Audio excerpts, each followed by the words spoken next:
Sigue sonando a obra de Cage, da que nos falaba Roberto, todavía quedan uns cuantos anos, non? Quero explicar brevemente por que temos ahora aquí a Iago Seara, máis que presentalo, porque no Consello da Cultura en Galicia, ademais, non é necesario presentar a Iago Seara, o currículum o teñen aí, pero ademais coñece perfectamente o patrimonio de Galicia, fixo o plan director de algunhas iglesias como a Catedral de Tui, tamén traballou en obras que fan hoxe en día posible a recuperación do Pórtico da Gloria. Pero por que un arquitecto aquí? Fai como un par de anos a mí chamou a atención unha noticia que vin en periódicos de Italia que decían que moitas iglesias de nova creación non estaban deixando espacio para o órgano. É certo que ás veces, cando se está construindo unha obra, pois hai que facer moitos números, facer ben os cálculos para poder acabar a obra. Pero eu creo que tamén debemos pensar que, ao mellor, non temos cartos agora para hacer un órgano novo nunha iglesia de nova construcción, pero ao mellor dentro de 40 anos, 50 anos, mudan as circunstancias e poderíamos, entón, ter a posibilidade e os medios para facer o órgano, pero sería terrible non ter o espacio. Preparando isto, Iago decía algunhas cousas moi interesantes de entender os órganos como parte dun conxunto, dun patrimonio conxunto. Eu, como músico práctico que son ou que quixera ser, penso que a sonoridade dun órgano é inseparable do espacio no que está o órgano. De feito, hai algúns dos auditorios que se construíron nos Estados Unidos de América nos últimos anos,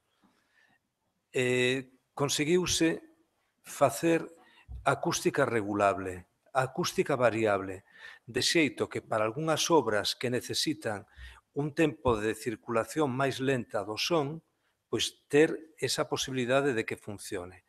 Por exemplo, decíame o meu admirado amigo Jesús López Cobos que el fai uns anos dirixindo nun destes auditorios en Estados Unidos, na primeira parte dirixiu unha sinfonía de Mozart e a sonoridade daquel auditorio era a sonoridade que nos pode recordar un salón dun palacio de Viena da época de Mozart. Para a segunda parte, que facía unha sinfonía de Anton Bruckner, organista, e que as súas sinfonías pois sonan a música de órgano, aínda que sexan tocados con orquesta, e que a música de Bruckner ten un discurrir do son pois máis perezoso, máis lento. Bueno, pois para esta sinfonía de Bruckner, nese auditorio de Dallas, na segunda parte cambiaron a acústica con un sistema de persianas, de ter máis metros cúbicos para poder circular o son e ter unha reverberación, pois, ao mellor, cercana aos 2 segundos. É dicir, o que se asemella un pouco ao tempo de reverberación que temos nas nosas catedrais. É dicir, o órgano de iglesia, por tanto, é inseparable do espacio. E o espacio fai moito pola sonoridade dun instrumento. Iso pasa tamén nos pianos. Vostedes coñecen a Joaquín Achúcarro. Joaquín Achúcarro fai anos facía unha xira como pianista con orquesta inglesa. Ao rematar un concerto non estaba nada contento do piano porque o piano non sonaba ben. O día seguinte, ao rematar, di: "Que piano tan maravilloso me pusieron hoy". Dice: "Maestro, era el mismo de ayer". É dicir, o que cambiara era a sala. É dicir, o mesmo instrumento nunha sala sona dun modo ou de outro, é dicir, se potencia ou non. Esta é, por tanto, a razón pola que estamos moi contentos de que Iago Seara, o amigo Iago, aceptara vir comentarnos algo dos espacios nos que ten o seu hábitat, o órgano, do patrimonio que constituyen, seguro que inseparable do conxunto, e nada, somos todo oídos, Iago, para ti. Entón é así, o que di Maximino, que cando observas de forma directa unha percepción que é base para un plantexamento empírico, de coñecemento empírico, do que é o ámbito dun órgano, pois non temos máis remedio que verlo así. Pero, deixando aparte outras cuestións de que a humedade debe de ser adecuada en cualquier centro en que se acollan unha serie de persoas fieles ou o que sexa, tamén é ben certo que ese clima, ese microclima interior repercute nos aspectos máis sensibles do órgano e non tan sensibles como a caixa.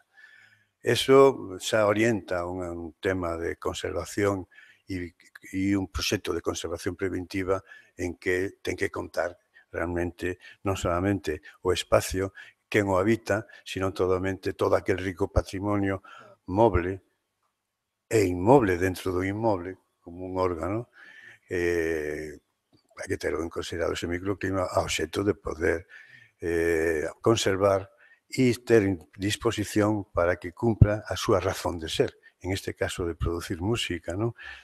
Pero é importante deixar isto xa aparte, porque son cuestión obvias, pero que normalmente os planes de conservación preventiva que se derivan de cualquier plan director deben de pensar en todo isto, porque senón non teria sentido. Perdón, eu non respiro moi ben e, polo tanto, teño que pararme de vez en cuando. Perdonade.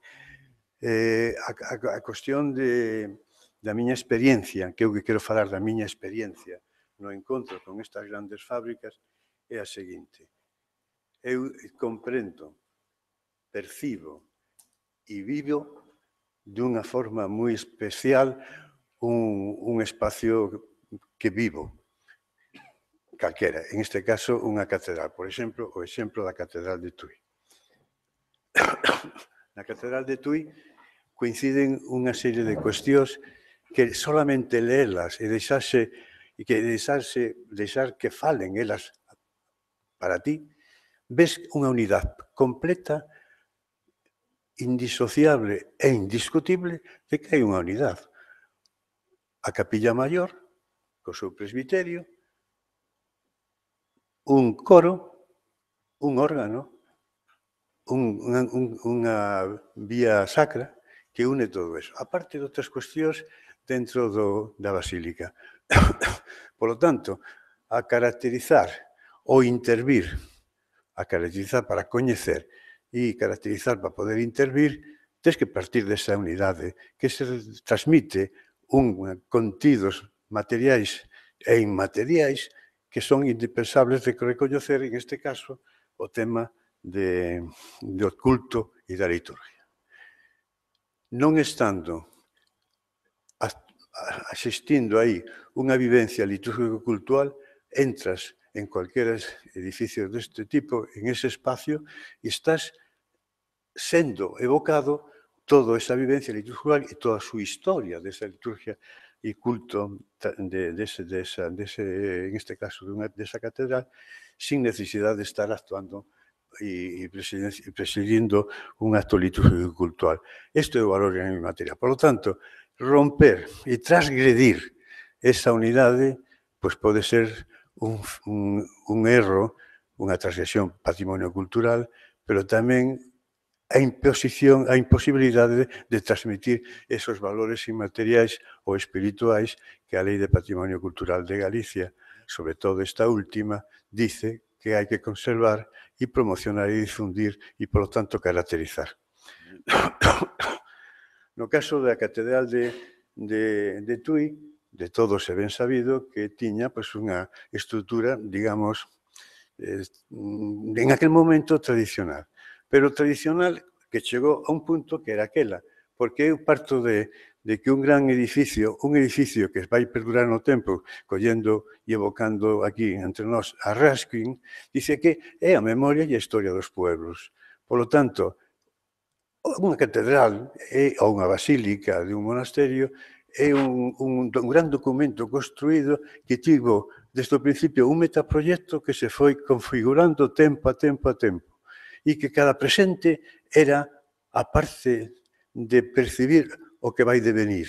E que realmente eso é moi importante, polo tanto, de que é un proxecto aberto, un metaproxecto aberto. E iso é o que ten que saber. Polo tanto, interrompir esa cadea de de elaboración de todo ese proxecto e a conformidade dese proxecto é realmente discutible, por lo menos. E en este caso, perdón, isto era a Basílica de Tui, unha basílica casi de cruz grega por a conformación e o acotamento ao territorio que non se podía expandir ni para o norte, para o sur, nin este ni oeste, por o Cocoroto onde estaba ubicado, pois tiña unhas proporcións donde o coro, despois de outra tradición anterior de coro, medieval, etc., conformouse desta maneira. Os tres primeiras naves transversais ou fases da basílica invadindo o transeto, non todos os coros invaden o transeto, con lo cual aquí xa hai unha especial e unha característica moi significativa que caracteriza e singulariza este ben, polo tanto, indisociable do ben. A razón de ser deste ben é unha delas foi conformándose con isto. Ben, e en esta primeira nave transversal, invadindo o transeto, volvero a repetir, estaban os órganos. Pero estaban os órganos como, diría un carpintero, ensamblados, indisociablemente un entre outro. E no seguinte se desenrolaba xa as outras partes do coro. Ben, o proxecto que se desenrola, perdón, isto vai por aquí. O proxecto que desenrola nos anos 50 a Ponsorolla, en principio justificando o aspecto de adaptarse litúrgicamente ao Vaticano II, esquecéndose que a introducción do Vaticano II dice que a tradición da Iglesia está evocada por todo o que se depositou época tras época no propio monumento, que, por lo tanto, había que conciliar a adaptación, conciliada con, digamos, ese respeto e conservación, porque é a memoria que evoca toda a historia da propia Iglesia. Bueno, pois o que se propuso foi coller este cacho de coro, colocouse ali no presbiterio e quedouse o que chamo eu no plan director o coro de mediado. Recordando a novela de Italo Calvino. A vía sacra conformouse en un espacio o cruceiro como o cruceiro sacro, en fin, unha cuestión que chai. Bien, entón rompese esa unidade. Eu personalmente creo que non fago aquí para que se restaure a restauración, que despois das grandes actuacións de Viglioli en París, en Francia, perdón, criticadas, levaron a ter un proxecto nacional de restaurar a restauración, da restauración. Non, eu non propoño desto. Fago a reflexión que ten que facerse, crítica, a reflexión que ten que facerse un plan director. Eso foi así, non debe ser así, e como podríamos restituílo planimétricamente.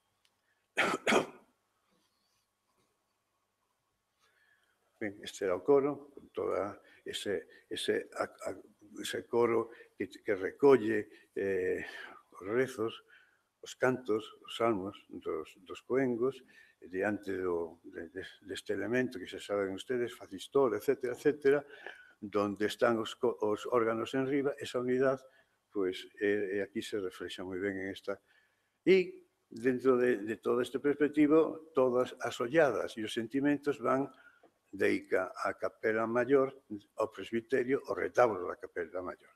E que tamén foi obxecto de esa intervención, digamos, depuradora para unir en unha intención de proxecto restaurador de identificarse con un estilo que era aquela transición románica gótica fundacional. Tamén é un erro que despois as grandes criterios de restauración e teoría de restauración dicen que todo, por eso mismo que facía na introducción, todo é parte da historia que evoca e, polo tanto, romper esa materialización deixa de ese documento construído, deixa de evocar esa historia e, polo tanto, non é adecuado. Ben, en este traballo pues, se fai como se ten que facer unha búsqueda das trazas históricas que están en distintos arquivos e en cualquier caso tamén maiormente no arquivo da propia catedral, donde hai un rico patrimonio bibliográfico e documental de todas as partituras musicales que sirven para dar alimento musical, por decir así, por medio dos seus organistas, maestros de capela e directores da Orquesta Catedralicia.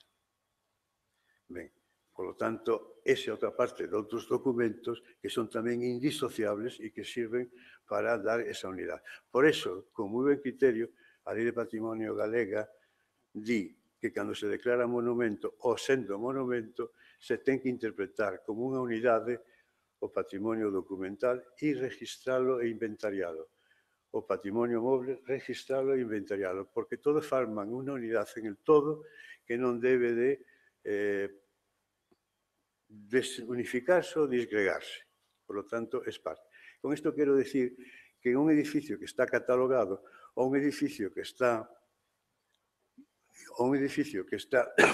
declarado BI, todas esas partes indisociables son parte do BI. Non obstante, a lei, con mucha sabiduría, para evitar e proteger mellor, dice que, eventualmente, pode declararse ben escultural independentemente de estar ben todo ese todo. Ben, as trazas, media traza, a simetría en estes edificios xoga un papel importante e simbólico. Donde debe de ser colocado en unha catedral a cátedra do obispo? No eixe. Por que? Porque o templo católico parte de unha simboloxía que é o eixo e é parte desa metaproxecto das poucas ideas claras e precisas de un metaproxecto a de desenrolar e perfeccionar durante o tempo. Ben, pois, en ese aspecto, pois aquí esas trazas nos permiteron restituir gráficamente, como está aquí, ese retábulo.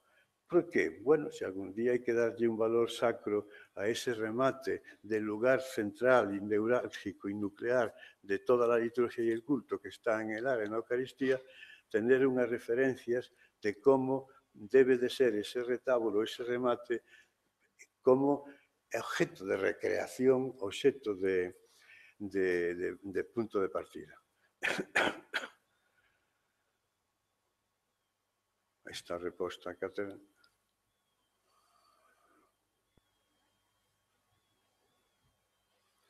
Trascoro, outra peza que se perdeu con estas, digamos, axustes do espacio onde se encontraba o coro.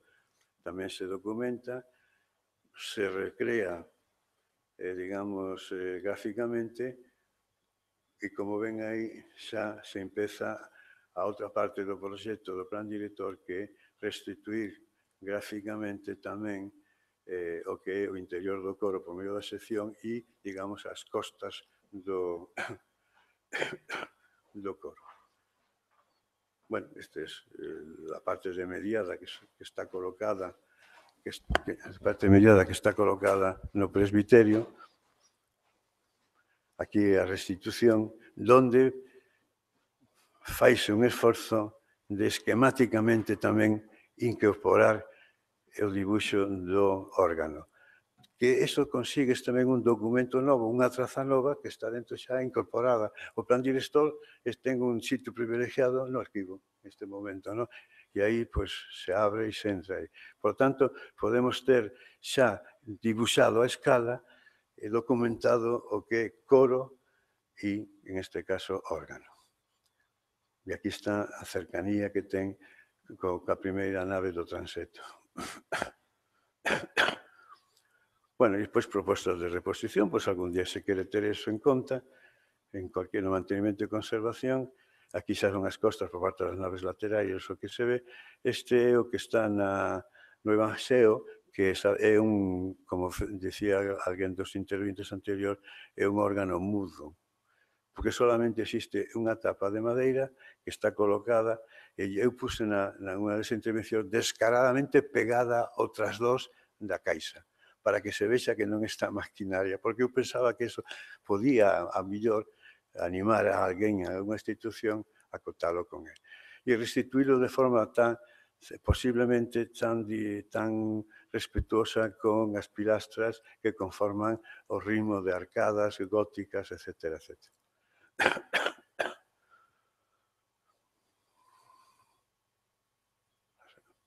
Bueno, aquí hai unha serie de cuestións e consideracións que, como estou falando, seguramente que xa están indicadas.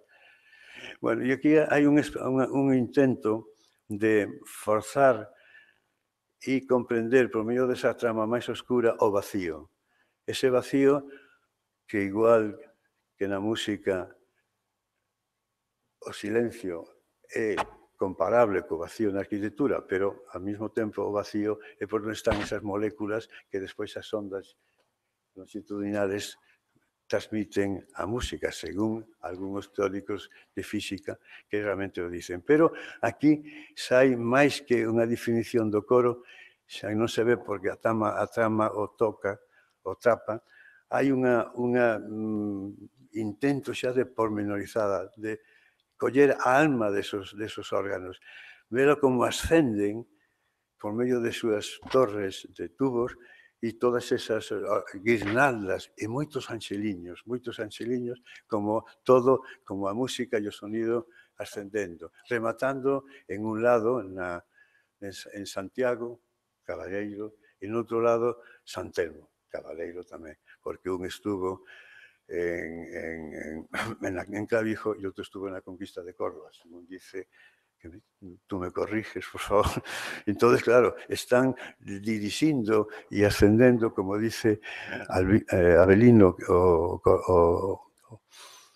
o arquiveiro de Tui, a xente, porque isto é unha catedral que ten enterramentos, e todavía é a única catedral, penso eu, de Galicia, onde tamén todavía os enterramentos, que están dormindo, esperando a resurrección, que desperten e suban por todo esa liturgia e culto que aquí está, de alguma maneira, expresada. Bueno, estas xa son a luz. Por que puxen non? A luz aparella, porque en este caso, por a parte de atrás xa hai unha luz de poniente impresionante con un gran rosetón, como saben vostedes, que mete un chorro de luz, pero que define ese chorro de luz o límite dese, digamos, espacio mixto de coro e órgano, o ten aí como definido, como é unha parede de luz, pero arcella esos usos e une tamén, porque pode desaparecer a luz e volven a xuntarse. Non? Eso parecía moi interesante. E moi interesante tamén como vai collendo entre dúas pilastras, que é onde se estreita o órgano, as guirnaldas van aparecendo, envolvendo todos os pilares adosados na pilastra, e que como se quixera tapar. Pero hai un tema moi importante que define a Catedral de Tui, sobre todo en este espacio, é que, por medio de que a historia da Catedral de Tui é a historia, ademais, sobre todo, da historia de como se vai conquistando e consolidando a súa estabilidade. Por eso, en un espacio tan gótico, tan novedoso e gótico, tan elevado, elevándose, parece que está ascendendo, está trabado por estas traves en tibo para que as pilastras, cando se deforman por as empuxes da bóveda que está arriba, forman esta deformación. Xusto aquí hai que meter unha trave en tibo. O sea que hasta hai unha lectura do coñecemento mecánico e na procura desa estabilidade en esos sentidos, que son os que limitan os coros. Non? O sea que arquitectónicamente faise en un intento de completar esta palabra, esa arquitectura que está ilimitada. E realmente isto é importante porque decilo, porque teño que decir, en 1699, coro órgano máis menos se inician as súas trazas, primeiro do coro e despois ao de ao do órgano, e as traves en tibo que limitan están datadas en 1715. O sea que se entibou, se construiu este coro e se construiu ese órgano por un mismo obispo, non recordo ahora, pero podo buscarlo aquí, Fray Anselmo Gómez de la Torre, benedictino, que quere morrer despois de ser obispo e director superior general dos benedictinos, provincia de Valladolid, quere morrer e morre Salvador de Celanova. Bueno, entonces a luz aquí pues, ten este xogo, e iremos máis a prisa. Isto está vindo desde o triforio a parte alta, e vese aí un pouco como vai rematando, esa elevación ca música e co órgano que eleva toda a liturgia de culto. Aquí está 1715.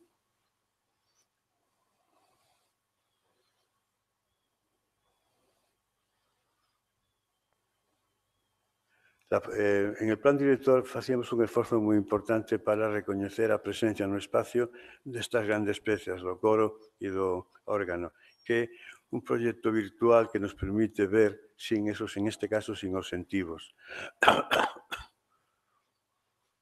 E o mismo os sentivos do cruceiro, e esos sentivos do cruceiro quitados teñen esta monumentalidade extraordinaria. E como ven aquí, o borde de todo o órgano invade esa pilastra, ¿no? Como decía anteriormente.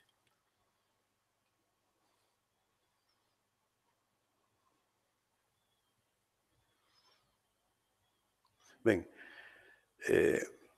órgano, anticipei antes o tema da documentación, que é imprescindible e forman todos unha unidade patrimonial, moble e inmoble.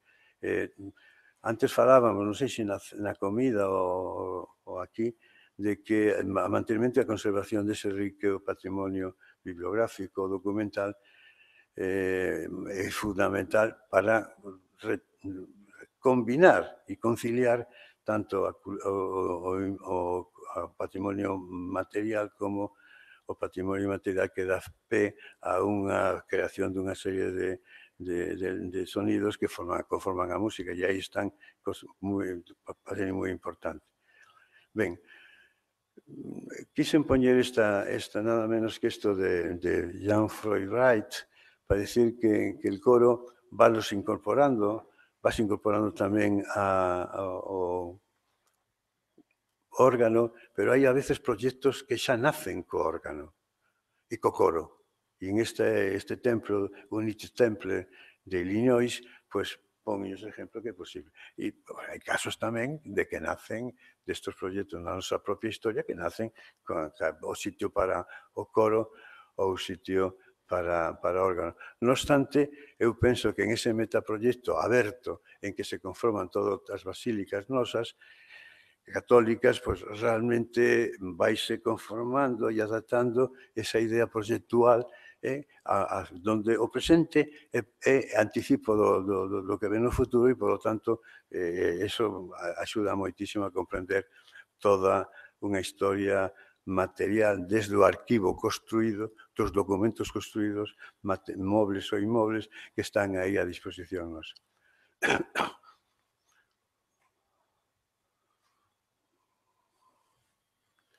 Ben, a Catedral de Santiago tamén é unha experiencia para min moi importante, moi significativa, en dous aspectos. Un o citou Maximino e outro cito eu agora.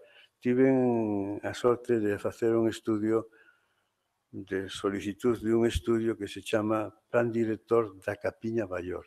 Polo tanto, había que interpretar as distintas secuencias de como o baldaquino ou tabernáculo co coros que se iban incorporando iban evolucionando, non? E aí moi a prisa.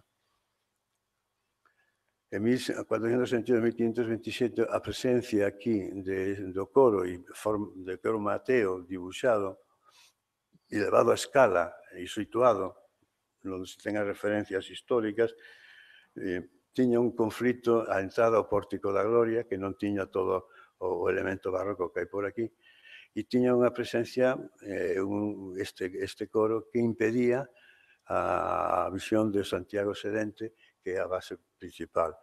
E, polo tanto, tuvo despois unha serie de intervencións que foron adaptando aos programas novos, ou ben, poñerse a la paz, a la moda. Isto é unha restitución tamén do Baldaquino, perdón, da hipótesis de Baldaquino de Fonseca, o tabernáculo. En 1522-1560 ten unha ampliación e unha conformación do coro e entonces sigue impedíndose ver e se empieza a pensar en colocar, e aquí se colocan os púlpitos que tamén son parte desa comprensión e inventario general da música, como as campanas. E outra parte importante toda que en esa unidade. Ben, entonces aquí hai esta nova incorporación e complemento e tamén se vai impedindo esa percepción. Esta unidade de presbiterio, coro e nave. Cuando ya se pone el barroco, ya no se ve ni siquiera el Santiago peregrino, que era el que se incorporó para ser, digamos, visto en la otra perspectiva. Y ya se empieza a poner aquí a colocar lo que es el perfil y la construcción de lo que es el coro. Aquí ya es más evidente. Ya tiene entonces un dibujo, lo que sería el espacio del presbiterio con el baldaquino y toda la conformación. Está por detrás la confesio, está la girola porque permite, que ya estaba evidentemente, y se barroquiza también la girola, ¿no? Como se barroquiza la nave con la presencia del coro y que después fue asobrado y que ahora está desubicado en San Martín Pinar.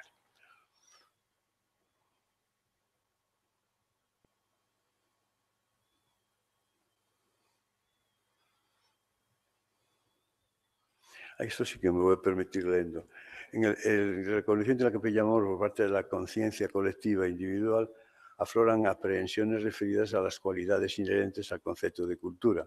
Es decir, hay ideas que se materializan y se transmiten a través de la totalidad de esta estructura construida en diferentes tiempos que han quedado escritos o esculpidos en el espacio sobre la arquitectura románica y de peregrinación originaria. Unos extractos que se van conformando ahí, llegando a una metáfora que para mí me da mucha explicación, a mí, claro, de que es como una muñeca rusa que va envolviéndose por otras muñecas, ¿no?, que van conformando entonces unos estratos histórico-espaciales de enorme importancia, ¿no?, donde en un momento determinado se hace presente la materialidad de esa música, aunque no está oyéndose la música, que es el coro,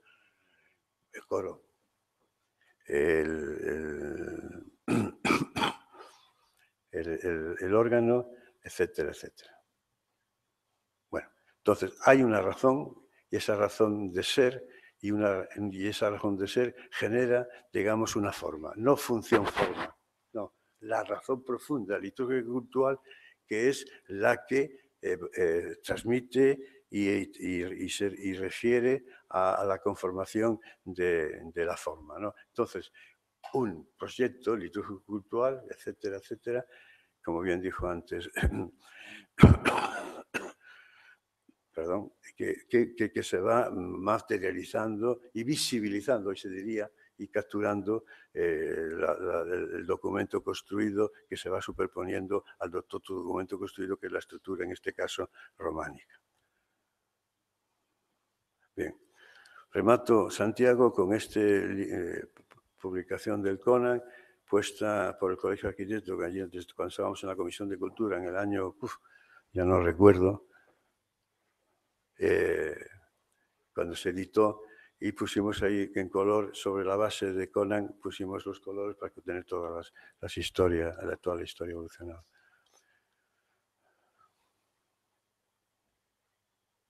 Bien, este dibujo para mí tiene mucha importancia porque al final toda esa evolución que debido al coro y debido a que se ve aquí, en esta parte, su recuerdo y aquí al órgano.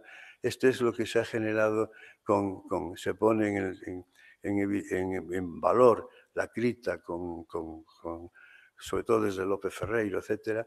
Y después ya aparece la primera escultura, imaginería de Santiago, el peregrino y aquí ya el caballero, ¿no?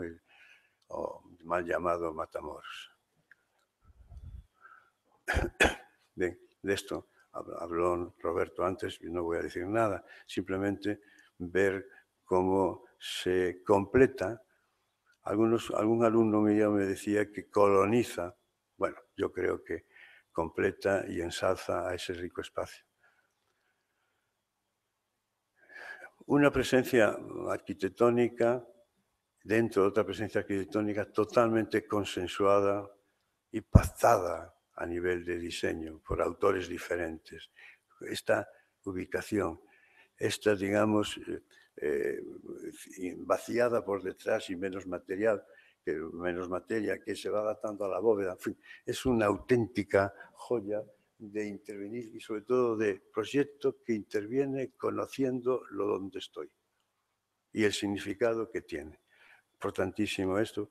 Entonces aquí la música termina dando su excelencia a esto que en ese momento está mudo, la fotografía está ahí, y la arquitectura termina cuando se ve, se percibe, se siente, se emociona uno con la música que sale del órgano. Igual que en la arquitectura compostelana tiene mucho interés y mucha importancia todo ese ritmo que hay de gárgolas, ¿no? Colocadas con una enorme estrategia compositiva, donde en un temporal de fuerte caída de agua salen unos chorros que es el momento sublime de esa arquitectura donde llega a su máxima excelencia. Las Pelayas, el claustro de las procesiones de San Martín Pinario y un etcétera, etcétera muy importante. En este caso es la música. La música es la que le da ese momento sublime que es único. Se podrá haber otro momento único, pero esa sublimidad es la que se siente, ¿no? Bien, ¿qué tiene San Martín Pinario con el trabajo de plan director de San Martín Pinario? Tiene que estamos dibujando y documentando, como ven ustedes ahí, las piezas que forman isolidad. Pero aquí en el dibujo y en la práctica se comprende y se descubre que aquí ya ha sido diseñado, me importa la diferencia de tiempos, de ejecución, pero sí tiene una idea completa, única entre, lo decías antes muy bien, de esa implicación con la bóveda, con sus castones, con sus policromías, la ubicación, digamos, en su relación con el coro, el órgano, la simetría, aunque está rota por ese elemento que se añadió por la zona sur, en la zona sur, y con el baldaquino. Forman una unidad extraordinaria, donde la luz, una vez más, limita espacialmente, como veremos después, esto que es el crucero, y, digamos, la luz de poniente. Porque aquí hay una situación, curiosamente, San Martín Pinario, la basílica, está orientada hacia la cabecera, los ábsides, por decirlo así, están hacia poniente y la entrada está hacia naciente, rompiendo eso. Con lo cual hay una situación extraordinaria que no fue el motivo de los benedictinos, seguro, pero que aquí hay una luz de poniente horizontal que le da una luminosidad a toda esa policromía excepcional. Entonces la luz termina también rematando y construyendo. Y si coincide además con un coro y un órgano, pues realmente es un valor que merece la pena manifestar. Con lo cual es algo que no se debe perder nunca, nunca. Por eso es necesario, con esta sensibilidad crítica, hay que ver las cosas antes de intervenir y conservar. Y conservar que también obliga, ¿no? Bien.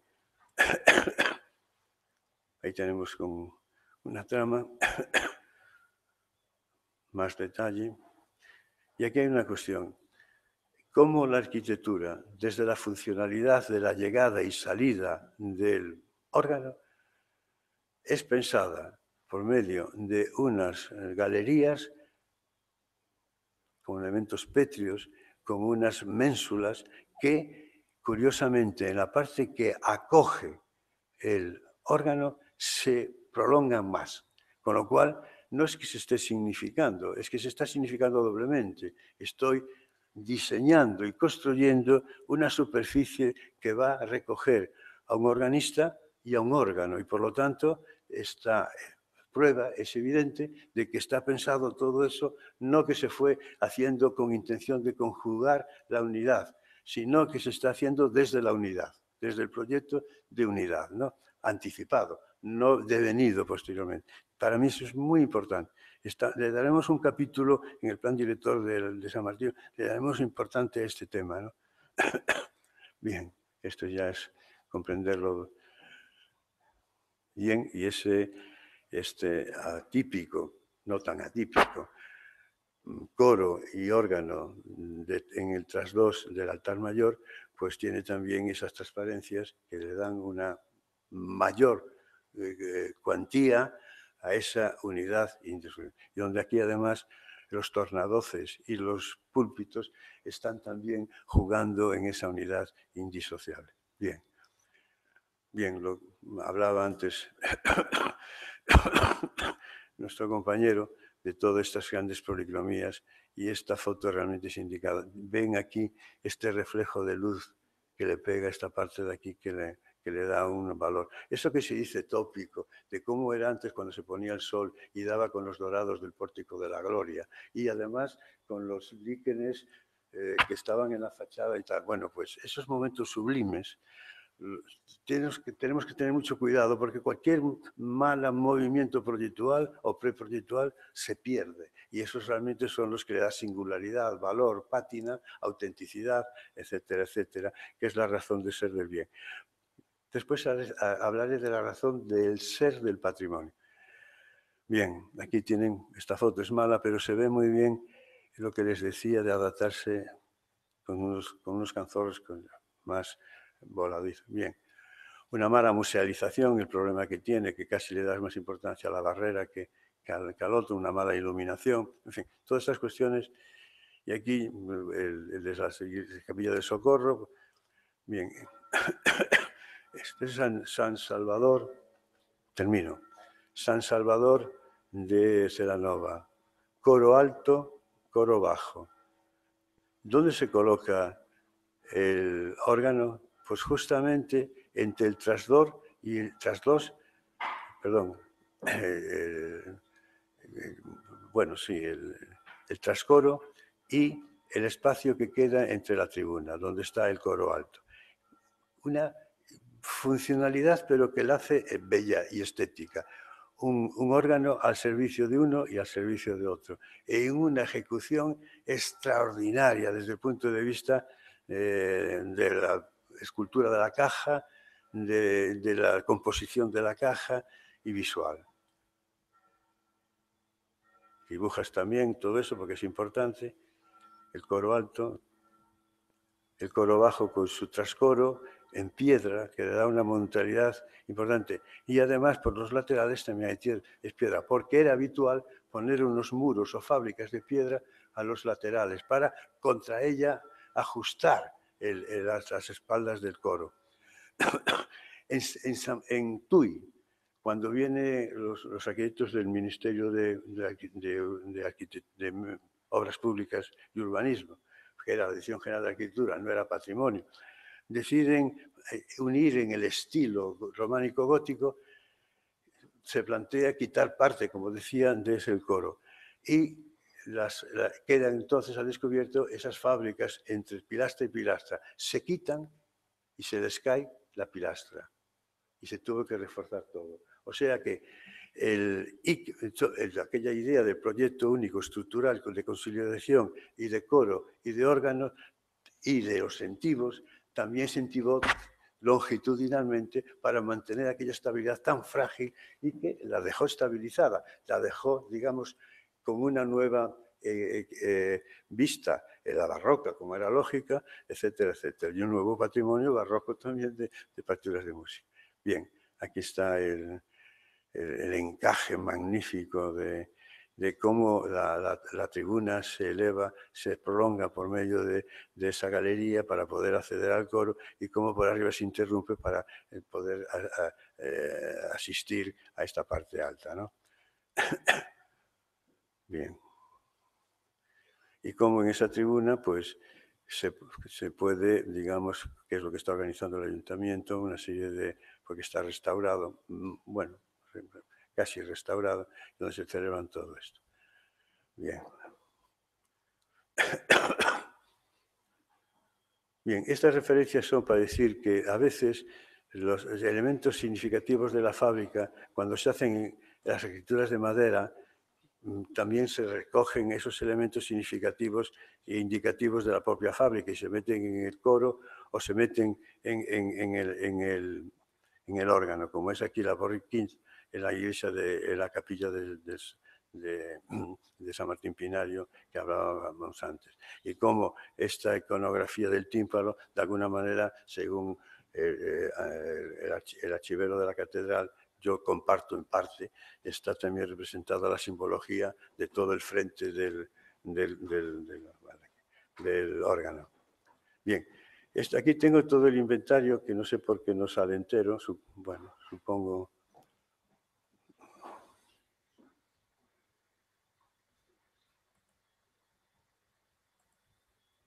al revés, ¿no? Vale. Solamente voy a hablar de este inventario por localizar, que es el inventario de la Xunta que se hace en el 2009, se desarrolla más adelante del 2009, se paga en el 2009 con nuevos dineros, no muchos, pero sí, y se consigue cerrar lo que es el archivo de todas las diócesis menos Santiago, que ahora tenemos gracias al coraje y el buen sentir del patrimonio, digamos, organístico, lo tenemos hecho también, como hablábamos antes. Pero es un inventario que da una cierta esperanza, ¿no?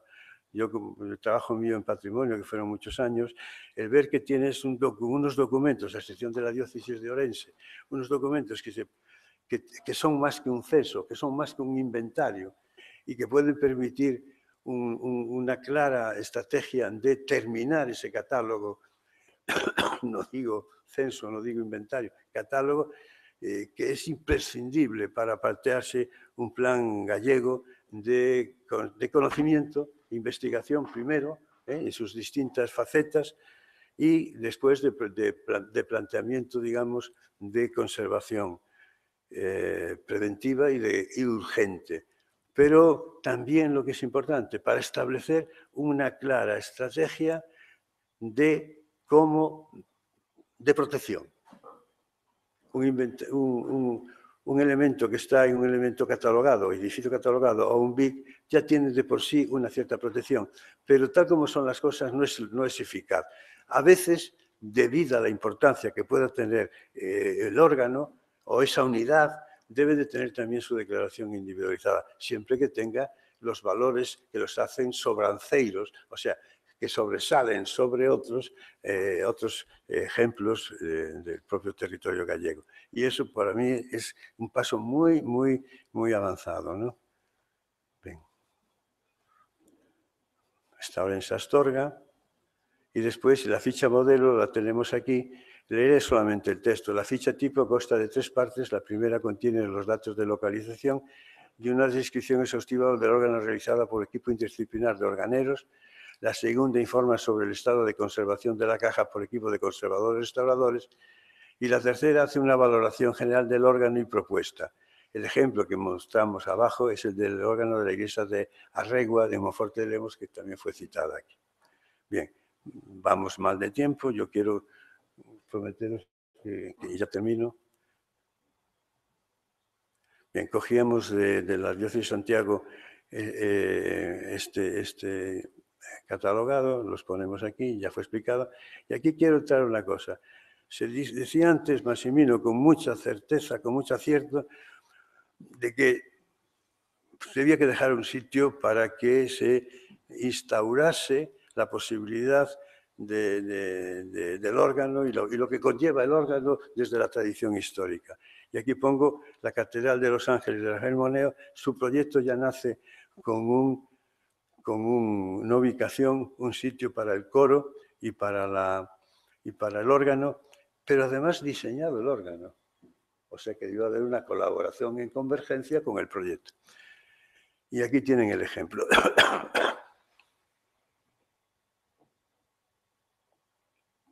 Bien, pero como en Santiago estamos aquí, y la verdad que yo le tengo mucho cariño profesionalmente a esta iglesia por todo lo que motivó el encargo y después la realización, lo he puesto. Y realmente ya tenía en el año 90, 91 esa idea clara de que había que dejar un sitio de coro alto, tribuna, y está aquí. Ahora lo veremos quizás en mejor. Ahí se ve mejor. Curiosamente se ve mejor en la... Bien, esta es la tribuna que se entra por un lado. Entras y ya tienes la escalera que va empalizada entre dos muros, muy tradicional de nuestra arquitectura, y desembocas en la tribuna.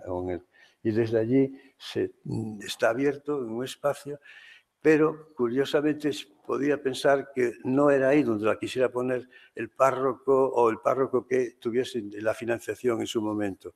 Y dejé en esta estructura basilical, que no por ser basilical no es moderna y actual, yo creo que sí lo puede ser, donde el techo, de donde vuelve como un gran palio a los fieles, donde yo creía que debía tener esa significación, le entra una luz lateral que baña todo este alrededor, y en este fondo hay una posibilidad de colocar el órgano o lo que sea y unos coros parroquiales, ¿no?